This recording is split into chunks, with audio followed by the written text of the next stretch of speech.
There's a rumor you make your burgers with human remains from the crematorium next door. I wonder how a rumor like that gets started. It's made with human remains from the crematorium next door. Who knows? Kids say crazy stuff. I like American Carnage because it was a very underrated classic film from, possibly instant classic from Diego Halvis and Julio Halvis.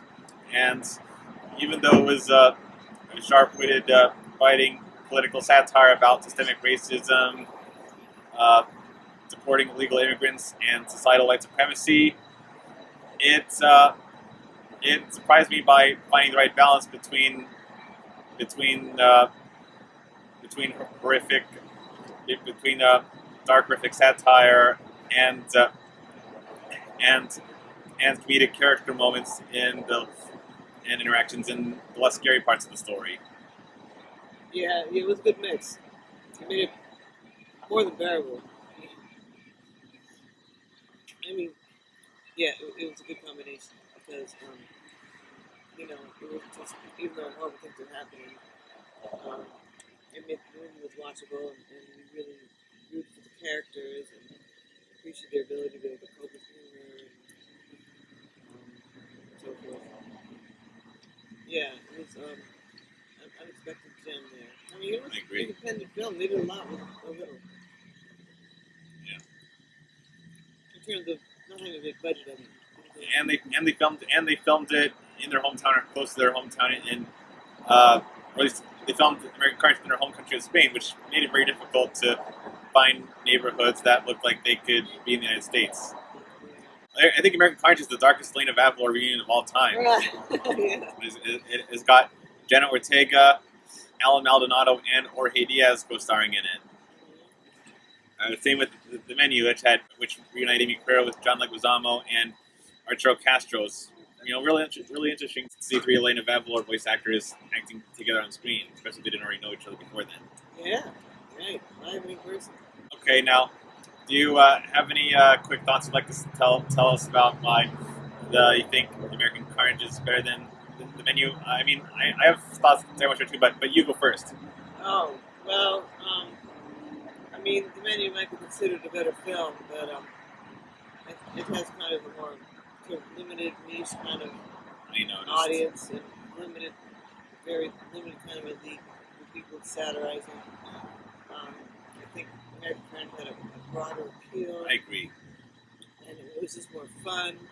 Each biting in their own way, but the Menu was like something you're supposed to like, and American Carnage is something like you could actually enjoy, Yeah, like a cheeseburger, which that made it really interesting, which made that one part of the story really interesting.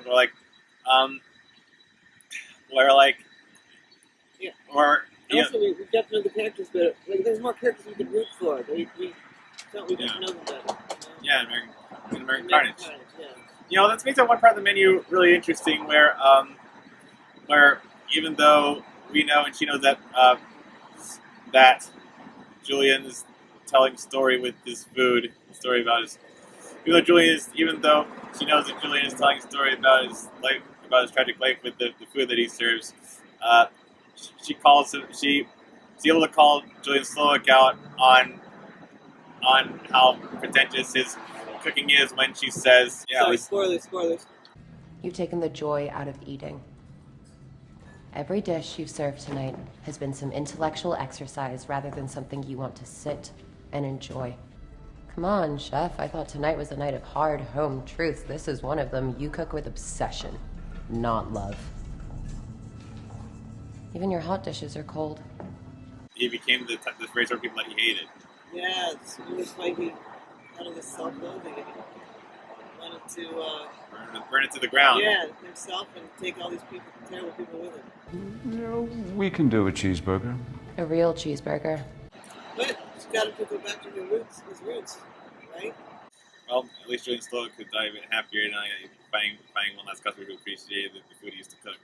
Yeah, I enjoyed American Carnage. It was definitely more suspenseful and exciting. There was more of a plot and suspense, and unlike More the menu, action. yeah, and more action. And unlike the menu, apologies to Amy Carrero. I know that was a great performance, allegedly. She and Anya Taylor-Joy were good in that. Yes, And they were. John Leguizamo. Oh yeah, Best things about it. I agree. The other Elena of Avalor voice actor reunited with Arturo Castro. He played one of the Finance Brothers. The Finance Bros. Well, he did a good job of being a jerky finance bro. Yeah, how do you say this?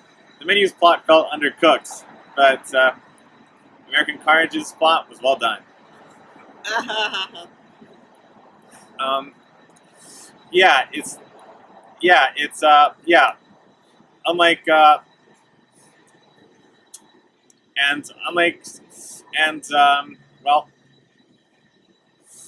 unlike Screaming Queens, which was like which was a dumb way to satirize the horror genre by making its victims boring or unlikable people that were boring, unlikable, or stupid people that you want to be killed or you don't want to root for them to survive.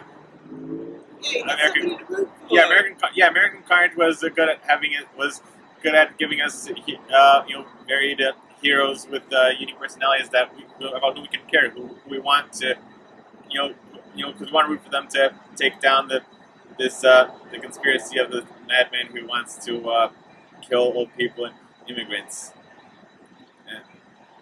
and because the message of the message of American Carnage would be lost on us if they were too if we couldn't care, if the heroes were too boring, unlikable, or stupid to care about as well. Oh yeah, and of course, clear bad guys to root against. That's right. They made it very entertaining because they had such big personalities. So did you look for that when you were casting it? Absolutely. I knew that the key for this film to work was going to be the tone, and using horror and balancing it with comedy was definitely like at the core of the idea. So I knew that I needed to get actors that had the ability to not only have the dramatic side to them, but also the comedic timing. I like all the protagonists of American Carnage. J.P. Valdez, Lily Valdez, Camila Montez, Chris Morales, and Sammy McDonald, one who was named Big Mac. I felt scared when they were in danger, and happy if they managed to escape or survive, or defeat the bad guys.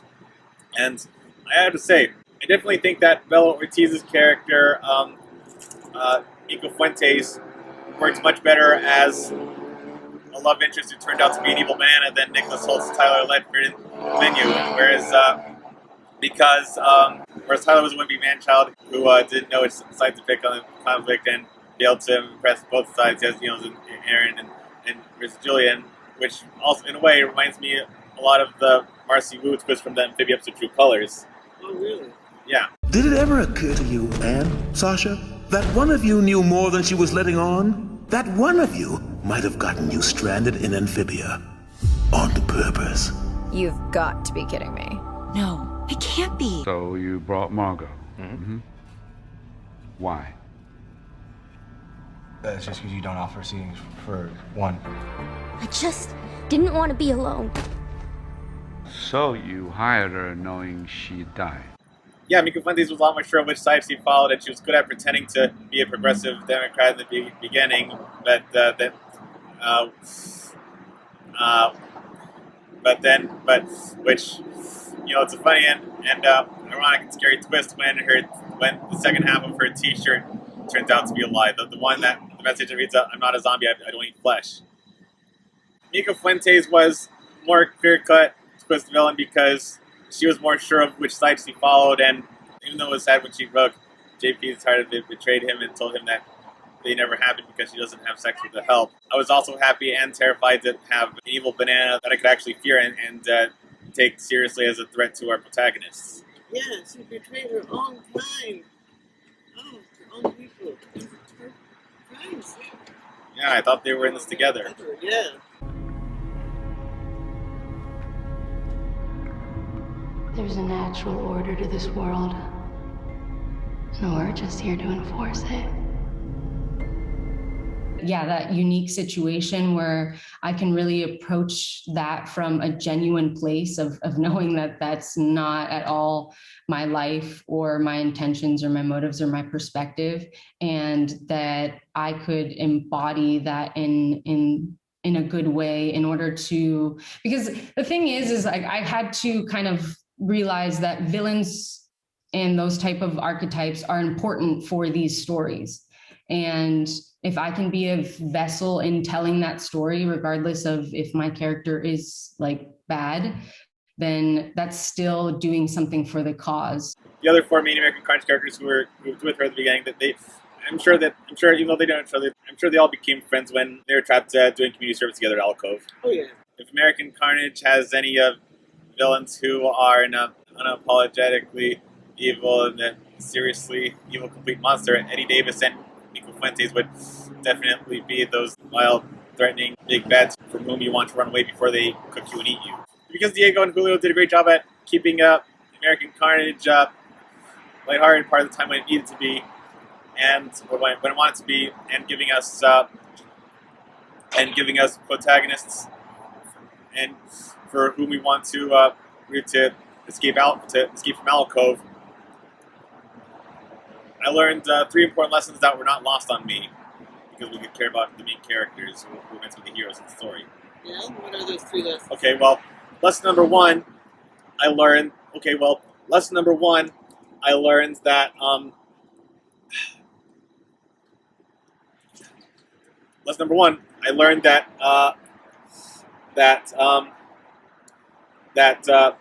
retired old people, illegal immigrants, as well as the children of them, and the homeless are people too. Are also people. Old people, retired old people, illegal immigrants, the children of illegal immigrants, and the homeless are also people who deserve the same human rights as anyone else. And if you're wondering why I add the homeless that factor into this, it's because the Freak Brothers on Tubi TV had an American Carnage episode of its own with a similar plot in season 2, episode 7, the Metaverse. Lesson number 2: cannibalism is a choice, which I've known since the Rick and Morty Vat of Acid episode. Yeah, bad choice. And lesson number 3, I learned that any date who doesn't try to kill you, eat you, or stab you with a fork is a good one. It's a low bar, but okay.